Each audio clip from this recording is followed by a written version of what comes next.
Bonjour, Christophe Prudhomme, je suis médecin urgentiste. Je travaille à l'hôpital Avicenne à Bobigny, au SAMU de Seine-Saint-Denis, et je suis porte-parole de l'Association des médecins urgentistes de France et délégué national de la CGT.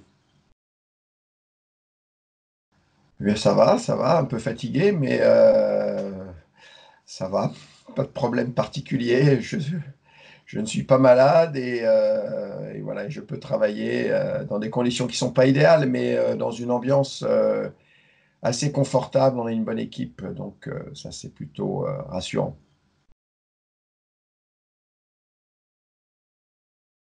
Nous avons fait face, mais nous n'avions pas les moyens. Il faut être clair, depuis des années, nous expliquons que nous n'avons pas assez de lits de réanimation au quotidien, hein. Chaque été, chaque hiver, chaque long week-end, chaque période de vacances, nous manquons de lits de réanimation. D'ailleurs, les chiffres sont tombés et brutalement ont mis en lumière eh bien, les conséquences des politiques de réduction et de fermeture de lits que l'on connaît depuis 20 ans en France, puisque nous sommes partis en guerre, hein, pour utiliser la sémantique du président de la République, avec 5000 lits de réanimation. Si nous avions eu le même nombre de lits de réanimation rapportés à la population qu'en Allemagne, ben, nous aurions eu 10 000 lits. Or, difficilement, au pic de l'épidémie, nous avons atteint 10 500 lits de réanimation ouverts, dans de mauvaises conditions, parce qu'il a fallu racler les fonds de tiroir, utiliser le matériel des salles de réveil, des blocs opératoires. Donc, ce n'étaient pas des conditions optimales pour hospitaliser les patients. D'ailleurs, on le verra, je pense que nos chiffres de mortalité en réanimation seront très supérieurs à ce qu'a connu l'Allemagne ou d'autres pays qui n'étaient pas dans une situation de crise par manque de moyens pour répondre à l'épidémie qui, toute proportion gardée, n'a rien de catastrophique, hein. Si nous avions eu ce que pouvaient prévoir un certain nombre d'épidémiologistes, hein, avec brutalement un nombre de patients beaucoup plus important que ce que nous avons connu, parce que pour l'instant, seules deux grandes régions ont été touchées, trois si on prend les Hauts-de-France. Si effectivement l'ampleur de l'épidémie avait été la même dans toutes les régions de France, le système n'aurait pas tenu.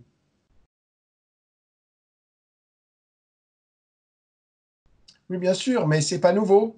Ce que nous répétons, c'est que régulièrement, nous sommes confrontés à des choix parce que nous manquons de lits de réanimation en période normale en France. Il faut savoir qu'un certain nombre de patients restent dans des services d'urgence en attendant un lit de réanimation. Cet hiver avant la crise, au mois de décembre, 25 nouveau-nés, 25 jeunes enfants ont été transférés d'Île-de-France en province parce que nous n'avions pas assez de lits pour les hospitaliser en réanimation en Île-de-France, une des plus grandes métropoles mondiales. C'était au mois de décembre. Voilà, nos collègues pédiatres avaient alerté. Donc déjà, en situation normale, il est très difficile de pouvoir offrir à tous les patients des conditions optimales de prise en charge en réanimation. Donc il est clair que là, dans cette période très difficile, un certain nombre de patients n'ont pas pu bénéficier d'un lit en réanimation en temps et en heure, parce que nous n'avions pas assez de lits et que la montée en charge a été très difficile face à l'incurie de nos autorités sanitaires, hein, les agences réelles de santé qui n'ont servi à rien. Hein, ces structures, ces préfectures sanitaires ne sont là que pour compter les sous et nous demander de faire les tableaux Excel. Nous, ce qu'on leur demande, c'est de nous fournir des moyens pour travailler. Voilà, donc face à cette situation, il a fallu jongler. Heureusement que les personnels, toutes catégories confondues, sont très débrouillards, se sont mobilisés et on a pu passer le cap, mais avec d'extrêmes difficultés.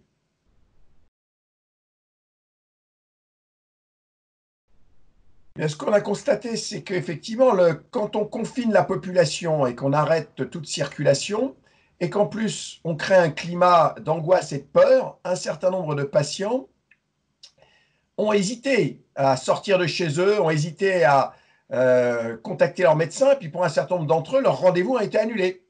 Donc, effectivement, un certain nombre de patients ont été obligés d'interrompre leur traitement ou d'arrêter donc le bilan qui était en cours pour une maladie potentiellement grave, hein, parce qu'on avait annulé les rendez-vous. Donc, tout ça, eh bien, effectivement, ça peut avoir des conséquences sur la santé des patients.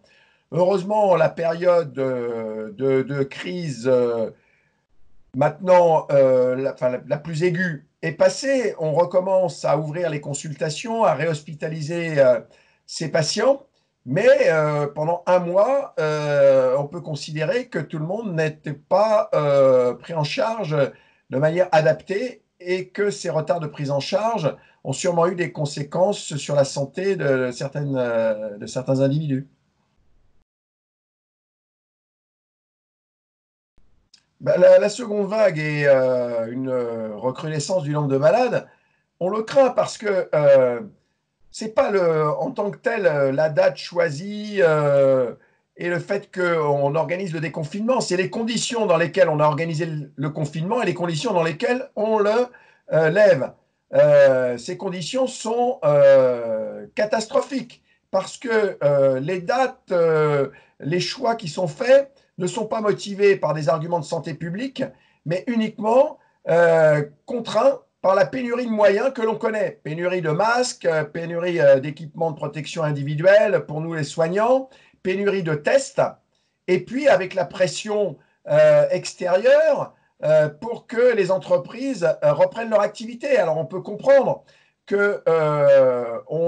ne puisse pas rester en confinement ad vitam aeternam, mais il faut savoir que le confinement brutal et global, qui est une mesure moyenâgeuse, n'a été prise en France que parce qu'on manquait de masques et de tests.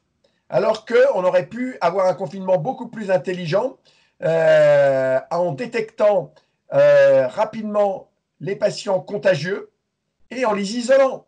Mais en les isolant, en se donnant les moyens. Vous savez, un certain nombre de pays ont isolé très rapidement les patients qui étaient atteints et ceux qu'ils avaient contaminés. Et comme par exemple ils étaient isolés, eh bien, on ne les laissait pas se débrouiller tout seuls. On organisait un portage des repas pour ceux qui vivaient seuls. On vérifiait que dans le logement, il y avait suffisamment de pièces pour qu'on puisse organiser un confinement. Autrement, on proposait une autre solution. Voilà, ce n'est pas du tout ce qui a été fait en France. Donc, oui, bien sûr, aujourd'hui, on nous explique que le confinement a été efficace. Mais quelle brutalité ce confinement, hein, avec toutes les conséquences que ça peut avoir pour les individus, pour la société, pour l'économie. Voilà, donc il faudrait maintenant que le gouvernement reconnaisse qu'il gère une situation de pénurie et qu'il règle cette pénurie. Et nous, ce que nous réclamons les syndicalistes, c'est qu'il y ait une vraie réquisition des entreprises qui sont nécessaires pour produire le matériel dont on a besoin à l'hôpital et pour le fonctionnement du pays en situation de crise, et qu'on ne fasse pas appel à la charité publique et au bon vouloir de joyeux donateurs. C'est quand même un bordel organisé. On nous demande d'amener des lots de tissus, on met en place des ateliers de couture dans les CHU. Dans les plus grands hôpitaux français, on a mis en place des ateliers de couture avec des bénévoles. Attendez, c'est quand même, on a l'impression d'être dans un pays du tiers-monde. C'est quand même catastrophique. Gouverner, c'est prendre des décisions. Quand on est en situation de crise, on parle de guerre. Et bien nous, on souhaite, pour mener la guerre, être doté d'un armement correct. Or, aujourd'hui, cet armement, on ne l'a pas. Parce que dans beaucoup d'hôpitaux aujourd'hui, eh bien, nous sommes obligés de réutiliser les blouses à usage unique qui ont été stérilisées. Et quand on ouvre le paquet de stérilisation, la blouse part en lambeaux. Voilà, voilà ce qu'on vit au quotidien. Alors, je vais être brutal. Vous voyez, je vous ai parlé de mesures moyenâgeuses pour le confinement généralisé. C'est quoi ces hôtels? C'est les léproseries du Moyen Âge? Non, c'est pas sérieux. Ces hôtels, il aurait fallu les ouvrir au début de l'épidémie, effectivement, pour pouvoir héberger les gens qui étaient en difficulté, sans abri ou qui étaient dans les logements inadaptés, en particulier dans les foyers de travailleurs émigrés dans mon département, hein, où les gens sont les uns sur les autres. Il faut savoir que dans ces foyers, les cuisines sont communes. Les gens sont dans des pièces de 9 mètres carrés. Donc c'est peut-être à cela qu'il aurait fallu proposer l'hôtel à ce moment-là. Là, proposer l'hôtel tel que ça a été mis en place par le directeur général de l'assistance publique, Martin Hirsch, eh bien, c'est la poursuite de sa politique de destruction de l'assistance publique. Parce que c'est rien de plus que les hôtels hospitaliers, parce qu'on manque de lits, on fait sortir les gens et on les met à l'hôtel. C'est ce qui est prévu dans son plan de construction de l'hôpital Nord, où on va fermer l'hôpital Bichat et Beaujon pour construire un autre hôpital à Saint-Ouen. Sauf que l'opération va se traduire par la suppression de 400 lits et de 1000 emplois. Et qu'est-ce qu'il est prévu de construire en face de l'hôpital? Un hôtel hospitalier. Voilà. Donc, c'est présenté comme une mesure de bon sens. En fait, c'est la poursuite de la politique de démantèlement de l'hôpital pour dire, vous voyez bien, ça sert les hôtels hospitaliers, donc c'est bien ce qu'il faut faire, il faut continuer à fermer des lits. Or, là, ce qu'a montré la crise, c'est qu'on manquait de lits. 100 000 lits ont été fermés en 20 ans, des dizaines d'hôpitaux et des services de réanimation. Vous savez que quand on a demandé à ce qu'on rouvre des lits de réanimation dans des locaux qui étaient tout à fait adaptés, comme à l'Hôtel Dieu ou à l'hôpital Jean Verdier dans mon département à Bondy, ce sont des hôpitaux qui fonctionnent encore. Les locaux sont là. Il suffit de mettre des lits, des respirateurs et du personnel. Il y a les alimentations en air, en oxygène. Eh bien, ça a été refusé et on a préféré organiser des opérations médiatiques, les fameux TGV sanitaires, qui ont mobilisé un personnel monstrueux pour une efficacité tout à fait limitée, y compris en faisant prendre des risques très importants aux patients. Voilà, donc on est face à un gouvernement qui essaye de masquer par des opérations à visée médiatique son incurie et surtout le manque de moyens qui est lié, qui est dû à une politique d'austérité qu'on connaît depuis maintenant très longtemps à l'hôpital public et pas qu'à l'hôpital public, pour l'ensemble des services publics en France. Non, enfin, l'immunité collective, c'est une théorie. Voilà, on ne sait pas exactement si on peut être bien protégé par des anticorps après avoir été infecté par ce virus. La particularité de ces virus, c'est que tous ces virus grippaux peuvent tous, quand on est atteint, entraînent la production d'anticorps, mais ces anticorps restent plus ou moins longtemps dans le corps. Voilà, donc, et s'ils disparaissent rapidement, eh bien, on est protégé de manière très réduite, pendant un temps très réduit. Donc, il faut tout mettre sur la table. Est-ce que ce virus va continuer à circuler? Est-ce qu'il va muter? Est-ce que le changement de saison va faire qu'il persistera à bas bruit? Ou est-ce qu'on va rester avec un nombre de patients important? On ne sait pas trop. Donc pour l'instant, c'est faire des plans sur la comète. Ce qui est clair, c'est qu'on a connu des virus du même type. Il y a deux épidémies qu'on a un peu oubliées au XXe siècle, parce qu'on avait un seuil de tolérance à l'époque qui était beaucoup plus élevé par rapport à ces épidémies grippales. 1957-1969. 1969, il y a eu entre 30 et 40 000 morts en France en un mois et demi. On entassait les corps dans les morgues. Hein, un certain nombre de mes anciens collègues médecins, qui sont quand même relativement âgés, s'en rappellent aujourd'hui. Mais ça n'avait pas fait la une de la presse à l'époque, parce qu'on était dans un autre environnement. Voilà, donc il faut essayer de s'adapter au fil de l'eau. Ce qui est clair, c'est que visiblement, les pays qui ont été touchés en premier, aujourd'hui, ont quasiment plus de cas autochtones. Les nouveaux cas sont des personnes qui entrent dans le pays, donc qui sont mis en quarantaine pour éviter qu'il y ait une reprise de l'épidémie. Voilà, donc il ne faut pas... voilà, c'est-à-dire qu'il ne faut jamais être complètement affirmatif. Ce qu'il faut, c'est tester toutes les pistes. Vous voyez, comme sur les traitements. La question n'est pas de diaboliser ou d'encenser l'hydroxychloroquine. La question, c'est de pouvoir savoir si l'hydroxychloroquine, qui est un médicament qui ne coûte pas très cher, qui, quoi qu'en disent certains, quand il est prescrit avec une surveillance à peu d'effets secondaires, est efficace ou pas. Si effectivement nous avions pu le prescrire à plusieurs dizaines de milliers de patients au début de l'épidémie, chez les patients qui étaient peu gravement atteints, peut-être qu'aujourd'hui on aurait le résultat. Sauf qu'on n'a pas pu le faire parce qu'on n'avait pas de test. Vous voyez, c'est le serpent qui se mord la queue. Toujours est-il qu'on voit bien que pour la population, quoi qu'on en pense, pouvoir bénéficier de tests et savoir si on est positif ou pas, même si le test n'est pas d'une fiabilité absolue, hein, puisqu'on sait qu'il y a 20 à 30% de résultats négatifs alors qu'on est quand même infecté. Ce qui se passe à Marseille, où tout un chacun peut être testé, c'est plutôt rassurant pour la population. Voilà. Donc, il y a aussi ça à prendre en compte, c'est-à-dire l'état psychologique de la population. Nous expliquer aujourd'hui, alors qu'on est inquiet, qu'on ne peut pas avoir un test, si on ne fait pas partie des groupes à risque, si on n'a pas une ordonnance, etc., c'est pas sérieux. Alors que dans le même temps, des gens qui ne faisaient pas partie des groupes à risque, comme un certain nombre de députés, se sont fait tester, eux, sans aucun problème. Et ça met un certain nombre de citoyens en colère, et je les comprends.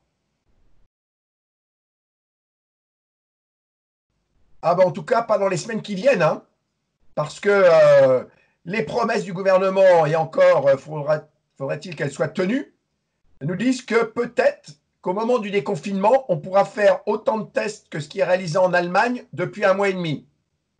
Vous voyez, il y a un petit problème.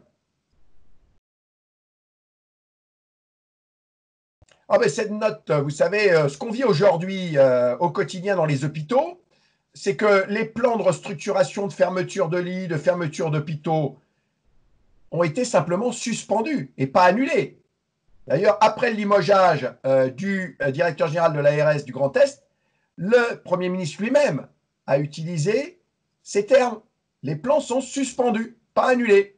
Nous, ce qu'on demande, c'est que les plans soient annulés. C'est-à-dire que, en particulier à Paris, eh bien, on rouvre l'hôpital de l'Hôtel-Dieu et qu'on annule l'opération immobilière qui a été signée à un tarif ridiculement bas avec une entreprise qui s'appelle Novaxia, qu'on annule le projet d'hôpital Nord qui va se traduire par la suppression de 400 lits, qu'on annule le plan de retour à l'équilibre de l'hôpital de Nancy et de tous les plans de retour à l'équilibre qui se traduisent par des suppressions de lits dans les hôpitaux français et qu'on arrête de fermer des services, de restructurer dans une logique qui est strictement financière où 1 + 1 doit toujours faire moins que 2. Et surtout qu'on arrête de nous bassiner avec l'ambulatoire qui est la plus grande escroquerie intellectuelle du début du siècle. Hein, la chirurgie ambulatoire, c'est un vrai progrès, sauf que la chirurgie ambulatoire, ça concerne que très peu de patients. Et les patients, aujourd'hui, qu'on a besoin d'être hospitalisés, on est un pays qui vieillit, eh bien ce sont des patients, pas forcément très vieux, mais de plus de 50 ans, qui ont des maladies chroniques, et où l'objectif n'est plus de faire un diagnostic, de donner un traitement et de guérir le patient, mais de le maintenir en meilleur état de santé possible, le plus longtemps possible. Et quand il a effectivement une aggravation d'une ou de plusieurs de ces maladies graves, il a besoin d'être hospitalisé dans un vrai lit. Et pour lui, l'ambulatoire, ça ne marche pas. Voilà. Donc, il faut arrêter de fermer des lits et de nous vendre l'ambulatoire à 100%. C'est motivé uniquement par une logique financière et surtout de casse du service public. Parce que quand on casse l'hôpital public, qu'est-ce qui s'y substitue? Du privé et du privé lucratif en ville. Et on a vu ce que ça donnait sur les EHPAD avec le groupe Corian et le groupe Orpea. Et je peux vous dire aujourd'hui, la question qui se pose, c'est qu'au regard de la manière dont ces deux groupes aujourd'hui se sont comportés, des bénéfices honteux qui leur permettent d'ouvrir des maisons de retraite, en particulier en Chine, eh bien se pose la question de la nationalisation de ces deux groupes d'établissements EHPAD, parce qu'il faut que la prise en charge des personnes en perte d'autonomie les plus fragiles se fasse dans le cadre du service public et ne soit pas une source de profit pour les investisseurs.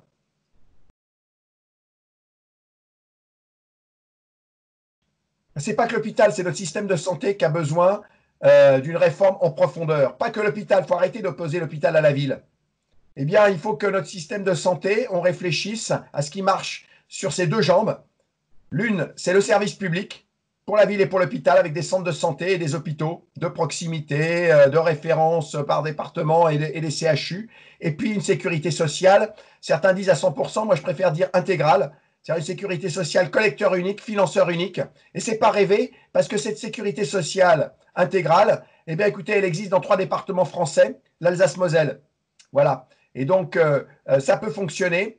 Et on voit bien que la destruction du service public entraîne des conséquences dramatiques pour la population, parce qu'au-delà du rassemblement confessionnel avec l'épidémie qui a démarré à Mulhouse, Mulhouse était sûrement l'hôpital le moins bien préparé de France, parce que c'était l'hôpital qui était le plus en crise. C'est l'hôpital où mes collègues urgentistes, il y a quelques mois, ont démissionné collectivement. 25 des 27 médecins urgentistes de Mulhouse avaient démissionné au motif que leurs conditions de travail ne leur permettaient pas d'assurer la sécurité de leurs patients et qu'ils ne voulaient pas avoir des morts sur la conscience.